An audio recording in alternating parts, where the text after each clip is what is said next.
mengambil strategi mengajukan pengunduran diri dari institusi Polri. Namun Kapolri Jenderal Listio Sigit Prabowo memberikan sinyal bahwa Ferdy Sambo tidak bisa semudah itu untuk mengundurkan diri dari Polri.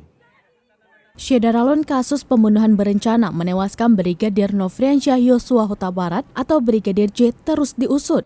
Kasus ini semakin memberikan titik terang peran para tersangka saat mengeksekusi korban. Jelang sidang kode etik, mantan Kanif Propam Polri Irjen Ferdy Sambo mengundurkan diri dari Polri.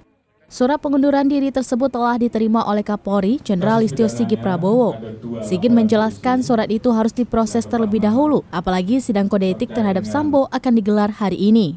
Diberitakan sebelumnya, pada hari ini Ferdy Sambo akan melakukan sidang kode etik.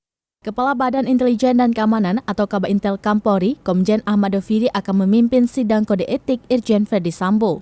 Meski demikian, dirinya belum bisa memastikan apakah sidang kode etik ini akan digelar secara terbuka atau tertutup.